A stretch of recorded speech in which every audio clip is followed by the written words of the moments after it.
ఓ 4 రాళ్లు వెనకేసుకుందామని గల్ఫ్కి వెళుతూ ఉంటారు భారతీయులు. ఇప్పటికే 1 కోటి మంది వరకు ఆ దేశాల్లో ఉన్నారని ఇప్పుడే చెప్పాము. వారి పరిస్థితి ఏంటి? 2 రోజుల క్రితం మనం ఒక వీడియో చూసాం. బహ్రెయిన్లో ఉండే ఒక తెలుగు ముస్లిం యువతి తమపై బాంబులు పేలుతున్నాయంటూ ఒక వీడియో రిలీజ్ చేసింది. లైవ్లోనే ఒక మిసైల్ పేలిన శబ్దం రావడం, ఆమె ప్లీజ్ గాడ్ సేవ్ మీ అంటూ ఆందోళన వ్యక్తం చేయడం చూసాం. ఇప్పుడు ఈ విషయాన్ని మీకు ఎందుకు చెప్తున్నానంటే, ఆ విషయం చెప్పడానికి ముందుగా ఒక్కసారి ఆ వీడియో ప్లే చేస్తున్నాను చూడండి. టైం ఎంత అవుతుందో తెలుసా? 2:39 AM ఎర్లీ మార్నింగ్. అసలు నిద్ర లేదు, పడుకోలేదు. సౌండ్స్ వినపడుతూనే ఉన్నాయి కంటిన్యూస్గా.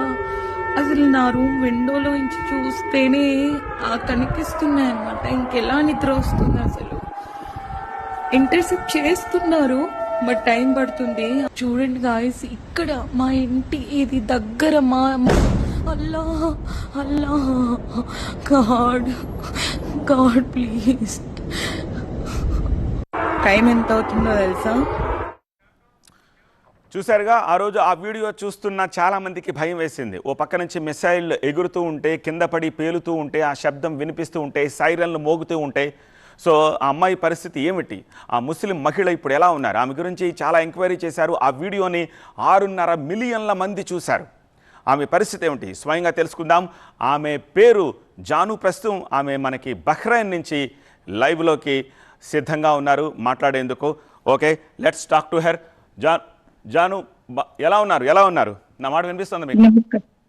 వినిపిస్తుంది సత్య గారు, ఎలా ఉన్నారు? ఓకే, ఫైన్ అండి. ఏంటి ఆ రోజు మీ వీడియో చాలామంది చూశారు. ఆ మిడ్ నైట్ మీరు ప్లే చేసిన వీడియోని చాలామంది చూశారు. ఇప్పటిదాకా 6.5 మిలియన్ల వ్యూస్ వచ్చాయి దానికి. చాలామంది మీ ఎంక్వైరీలు, మీ క్షేమం గురించి అందులో మెసేజ్లు పెట్టారు. నెంబర్ ఆఫ్ షేర్స్ కూడా అయ్యాయి. ఆ రోజు ఆ స్పాట్లో మీ ఫీలింగ్ ఏంటి? ఆ టైంలో ఏం జరిగింది అసలు? ఒకసారి మాకు ఎక్స్ప్లెయిన్ చేయండి. యాక్చువల్లీ రోజువారి లాగే మేము లేచాము. మార్నింగ్ అంతా బాగుంది. 1 మంత్ నుంచి ఈ అలర్ట్ మెసేజెస్ అనేవి మా మొబైల్స్కి వస్తున్నాయి. నేను కూడా ఒక కాంటెంట్ క్రియేటర్. నేను ఇన్స్టాలో రీల్స్ చేస్తూ బహ్రెయిన్ లోకల్లో ఉండే వాళ్ళకి అప్డేట్స్ ఇస్తూ ఉంటాను. ఎందుకంటే చాలా మంది లేబర్ ఉన్నారు ఇక్కడ, వాళ్ళకి ఇంగ్లీష్ రాదు కదా, సో దాన్ని తెలుగులో కన్వర్ట్ చేసి ఇచ్చేదాన్ని. అలాగే నేను ఒక 1 మంత్ బ్యాక్ కూడా రీల్ చేశాను.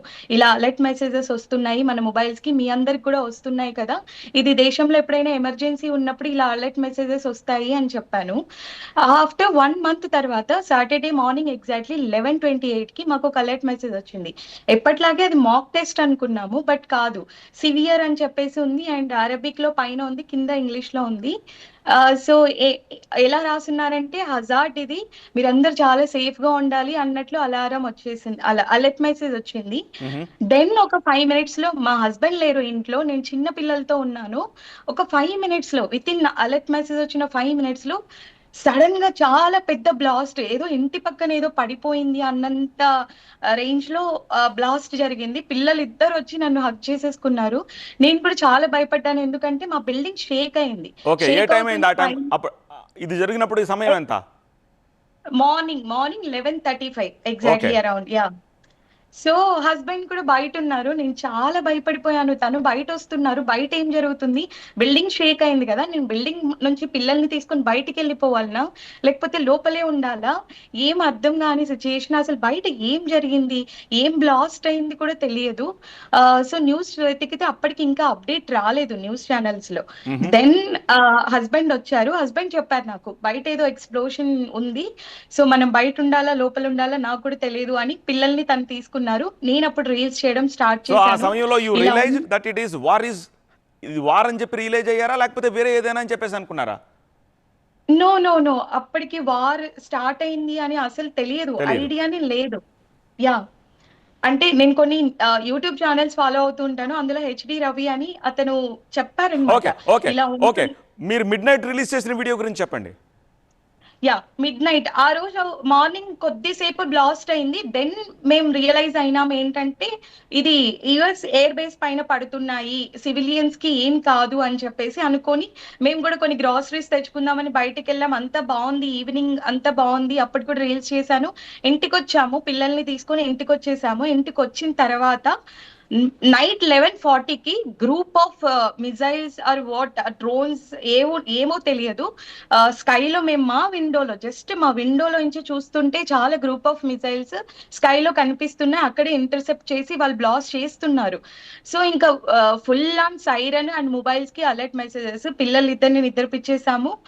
బట్ మేము మాత్రం చాలా భయంగా ఉంది. ఎక్కడ ఏమవుతుంది, అసలు ఏం జరుగుతుంది, మేము సేఫా కాదా, ఎక్కడికైనా వెళ్ళిపోవాలా, ఇట్లా టెన్షన్ ఉంది అనమాట. సో సో మళ్ళీ ఇంకా నైట్ 2:39 అయింది. ఎందుకో నాకు తెలియదు, జస్ట్ మా ఇంటి డోర్ బయటికి వెళ్ళాను. ఓకే ఏమైనా సివిలియన్స్ అందరూ బిల్డింగ్ నుంచి బయటికి వెళ్ళిపోతున్నారా, బిల్డింగ్ సేఫ్ కాదేమో అని చెప్పేసి చూద్దామని జస్ట్ అలా బయటికి వెళ్ళాను. వెళ్ళి నేను క్యాజువల్ గా సైరన్ సౌండ్ ఉంది, సో ఎలా నిద్ర వస్తుంది, నిద్ర రావట్లేదు, ఇలా సైరన్ సౌండ్ వస్తే నిద్రపోలేం కదా అని చెప్పేసి క్యాజువల్ గా వీడియో తీస్తూ రూమ్ లోకి వస్తున్నాను. అంత లోపల మిజైల్స్ అన్ని చూసేసాను అనమాట. ఓకే చూసి ఓకే దాన్ని అదే మళ్ళీ ఇలా ఎవరైనా లైఫ్లో ఎప్పుడు చూడరు అలాంటి సిచ్యువేషన్. మిసైల్స్ ఫ్లై అవుతూ ఉంటే అది ఎగ్జాక్ట్లీ అది టార్గెట్స్ని చేస్తూ ఉంటే ఆ భయం ఆ టైంలో ఎలా ఉంటుందో అర్థం చేసుకోవచ్చు. బికాస్ అది మన మీద పడే అవకాశం కూడా లేకపోలేదు కాబట్టి ఆ భయం ఉంటుంది. ఆ భయం అప్పుడు మీ కళ్ళలో కనిపించింది. రైట్ నో సిచ్యువేషన్ ఏంటి? ఇప్పటికి 4-5 రోజులు అయిపోయింది కదా, ఇప్పుడు పరిస్థితి ఎలా ఉంది బహ్రెయిన్లో మీరున్న చోట? చాలా బాగుంది, సేఫ్ గా ఉన్నాము, చాలా ఓకే, రెగ్యులర్ లైఫ్ లోకి వెళ్ళిపోతున్నాము. So we are also habituated, like ఏంటంటే ఓకే, ఈ అలర్ట్ మెసేజ్ వచ్చినప్పుడు అంటే 2 టైప్స్ ఆఫ్ అలర్ట్ మెసేజెస్ పంపిస్తున్నారు. ఒకటి క్లియర్ అని చెప్పేసి, ఇంకోటి హజార్డ్ అని చెప్పి. సో హజార్డ్ ఉన్నప్పుడు మేము ఇంట్లోనే ఉంటున్నాం, ఎక్కడైనా డ్రైవ్ చేస్తూ వెళ్తున్నప్పుడు కూడా సైడ్ ఆపుకొని లోపలికి ఎక్కడైనా వెళ్ళిపోతున్నాం. అండ్ క్లియర్ అని చెప్పినప్పుడు థ్యాంక్ గాడ్ అని చెప్పేసి బట్ మళ్ళీ అలా. బట్ బట్ ఈ రోజు కూడా ఇరాన్ బహ్రెయిన్ మీద కూడా దాడులు చేసింది కదా, మాకు లేటెస్ట్ రిపోర్ట్స్ వస్తున్నాయి. మిడ్ నైట్ 1:00 కి జరిగింది, బట్ ఇంటర్సెప్ట్ చేశారు. ఇంకా మార్నింగ్ నుండి ఇప్పటి వరకు ఏ సైరన్ లేదు, మాకు ఎటువంటి అలర్ట్ మెసేజ్ అయితే లేదు. ఓకే సత్య గారు, ఇప్పటికైతే అందరూ ఓకే, సేఫ్ ఫైన్ ఉన్నాము. గవర్నమెంట్స్ అన్ని చాలా హెల్ప్ చేస్తున్నాయి. 24/7 వీళ్ళు వర్క్ చేస్తున్నారు. హ్యాపీనే, ఇప్పటికైతే మేము సేఫ్ ఉన్నాము. Yeah. All right thank you so much Janu, మాతో మాట్లాడినందుకు. అది పరిస్థితి. ఆ రోజు సిచ్యువేషన్ అయితే అంత సివియర్గా ఉంది, బట్ ఇప్పుడైతే కొంచెం తేలిక పడింది అని అంటున్నారు. బట్ ఈ రోజు సైతం ఇరాన్ బహ్రెయిన్ మీద సైతం ఇవాళ అటాక్ చేసింది. బట్ మార్నింగ్ నుంచి ఇప్పటివరకు అయితే ఎటువంటి ఇది లేదంటున్నారు. అండ్ గవర్నమెంట్స్ బాగా క్విక్గా రియాక్ట్ అవుతున్నాయి, ఎప్పటికప్పుడు అలర్ట్ మెసేజెస్ ఇస్తున్నాయని చెప్తున్నారు. ఇలానే ఇంకొక మహిళ శివాని అని చెప్పి మన హైదరాబాద్లోనే ఉంటారు, కానీ వాళ్ళ పేరెంట్స్ దుబాయ్ నుంచి చిక్కుకుపోయారు. ఎన్ నెంబర్ ఆఫ్ టైమ్స్ వాళ్ళు తిరిగి రావడానికి ఫ్లైట్ ఉందంటారు, మళ్ళీ క్యాన్సిల్ అంటారు, ఫ్లైట్ ఉందంటారు, మళ్ళీ క్యాన్సిల్ అంటారు.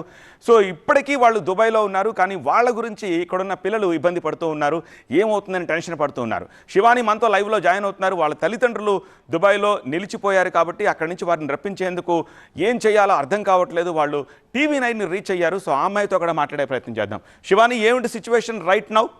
మీ పేరెంట్స్ ఎక్కడున్నారు? దుబాయ్లోనే ఉన్నారండి. దుబాయ్లో ఎక్కడున్నారు? దుబాయ్లో ఆల్మఖూన్ అన్న ఏరియాలో ఉన్నారు. అది బుర్జ్ ఖలీఫాకి ఒక 15 మినిట్స్ డిస్టెన్స్ లో ఉంటుంది. బుర్జ్ ఖలీఫా దగ్గర ఆ రోజు డ్రోన్ అటాక్ అయింది కదా? అవును, అయింది. ఆ ఏరియాలో నియర్ బై కూడా ఎఫెక్ట్ అయింది. దాని తర్వాత నెక్స్ట్ డే వీలుండే ఏరియాస్ లో కూడా ఎఫెక్ట్ అయింది. అంటే నిన్న కూడా సౌండ్స్ వచ్చాయంట, మొన్న కూడా సౌండ్స్ వచ్చాయంట. నైట్ విజువల్స్ కనిపించలేదు, కానీ సౌండ్స్ మాత్రం బ్లాస్ట్ వినిపించాయి. ఓకే, ఎప్పుడు యాక్చువల్గా తిరిగి రావాల్సి ఉంది అక్కడి నుంచి మీ పేరెంట్స్? మా పేరెంట్స్ యాక్చువల్ గా 2nd కి రిటర్న్ ఉండేది. ఓకే, దాని తర్వాత 4th కి అయింది, నిన్న నైట్ ఉండే. అది 1 డే ముందు క్యాన్సిల్ అని చెప్పారు, మళ్ళీ 7th కి రీస్కెడ్యూల్ చేశారు అన్నారు. ఇప్పుడు మళ్ళీ 7th కి కూడా క్యాన్సిల్ అయింది. సో ప్రస్తుతానికి ఏం అప్డేట్ లేదు ఎమిరేట్స్ నుంచి. మేము రెగ్యులర్ గా ఇంకా కస్టమర్ కేర్ ని సపోర్ట్ చేయడానికి ట్రై చేస్తున్నాము, కానీ ఇప్పటి వరకు అయితే ఇంకా అప్డేట్ ఏం లేదు, కన్ఫర్మేషన్ ఏం రాలేదు. ఇంకా ట్రై చేస్తున్నాం, వేరే ఎయిర్లైన్స్ నుంచి అన్న బుక్ చేద్దాము అని చెప్పి ట్రై చేస్తున్నాం. ఓకే, అక్కడ గవర్నమెంట్ నుంచి సపోర్ట్ ఎలా ఉందట మరి? ఇన్ని రోజులు వాళ్ళు అక్కడ స్టక్ అయిపోయారు, వాళ్ళు మస్ట్ బి హోటల్లోనే ఉండి ఉంటారు, రైట్? అదే హోటల్లో ఉన్నారు. అక్కడ ఏం చెప్పారంటే ఫస్ట్ మనం పేమెంట్ చెయ్యాలి హోటల్స్ కి, దాని తర్వాత వాళ్ళు మనకి రియంబర్స్ చేస్తారు అని చెప్పారు. సో ప్రస్తుతానికి వాళ్ళు పే చేస్తున్నారు, కానీ గవర్నమెంట్ అఫీషియల్ ఇది ఇచ్చింది, నోటీస్ ఇచ్చింది, ఫ్రీగా ఉండొచ్చు, ఫుడ్ అది ఇది ప్రొవైడ్ చేస్తాము అని. కానీ హోటల్ మేనేజ్మెంట్స్ కి ఇవ్వలేదంట.